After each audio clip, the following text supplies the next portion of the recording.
యాదవుల జీవనాధారమైన గొర్రెలు, మేకలు, పశువులు ఆరోగ్యంగా ఉన్నప్పుడే వారి కుటుంబాలు సంతోషంగా ఉంటాయని దుద్దెడ గ్రామ నూతన సర్పంచ్ మిద్దె శివకుమార్ యాదవ సంఘం అధ్యక్షులు జక్కుల రాజు అన్నారు. గత 3 సంవత్సరాలుగా నట్టల నివారణ మందు పంపిణీ లేకపోవడంతో యాదవులు తీవ్ర ఇబ్బందులు ఎదుర్కొన్నారని తెలిపారు. సిద్దిపేట జిల్లా కొండపాక మండలం దుద్దెడ గ్రామంలో పశు సంవర్ధక శాఖ ఆధ్వర్యంలో మొదటి విడతగా గొర్రెలు, మేకలకు ఉచిత నట్టల నివారణ మందు పంపిణీ కార్యక్రమాన్ని నిర్వహించారు. ఈ కార్యక్రమం యాదవ సంఘం అధ్యక్షుడు జక్కుల రాజు, పశు వైద్యుడు డాక్టర్ శ్రీనివాస్ ఆధ్వర్యంలో జరిగింది.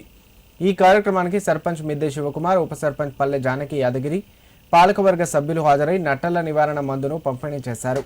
ఈ సందర్భంగా వారు మాట్లాడుతూ నట్టల నివారణ మందు లేకపోవడం వల్ల గత 3 ఏళ్లుగా పశువులు అనేక రోగాలతో బాధపడినట్లు రైతులు తెలిపారని అన్నారు.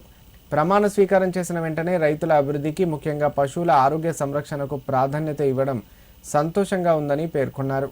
ప్రతి రైతు ఈ ఉచిత నట్టల నివారణ మందును తమ పశువులకు తప్పనిసరిగా వినియోగించుకోవాలని కోరారు. ఈ కార్యక్రమంలో వార్డు సభ్యులు గుండెలి ఆంజనేయులు, జక్కుల ఓజల్, యాదవ సంఘం సభ్యులు పాల్గొన్నారు. ఈరోజు దుద్దెడ గ్రామంలో ఉచిత నట్టల నివారణ కార్యక్రమం పశు వైద్య వెటర్నరీ వారి ఆధ్వర్యంలో ప్రారంభించడం జరిగింది. ఈరోజు రైతులు ఇట్టి మందు దాదాపుగా 3 సంవత్సరాల క్రితం నుండి కూడా రాలేదని చెప్పేసి వాళ్ళు చెప్పడం జరిగింది. బహుశా మేము కొత్త సర్పంచులమో అదృష్టమేమో కానీ వాళ్ళకి ఈ నట్టల నివారణ మందు ఉచితంగా పంపిణీ చేయడం జరుగుతుందని చెప్పేసి రైతులు సంతోషం వ్యక్తపరుస్తున్నారు. ప్రతి ఒక్క రైతు మేకలకు, గొర్రెలకు నట్టల నివారణ మందు తీసుకొని వాటికి వేసి వాటిని ఆరోగ్యంగా ఉంచుట కొరకు చూసుకోవాలని చెప్పేసి కూడా ఈ సభాముఖంగా తెలియజేస్తున్నాను.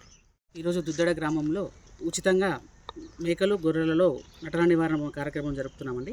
రైతులు ఇట్టి ప్రోగ్రాంని సద్వినియోగం చేసుకొని వాళ్ళ యొక్క పశువులను ఆరోగ్యంగా ఉంచుకొని వాళ్ళు లాభసాటిగా పెంపొందాలని కోరుకుంటున్నాం.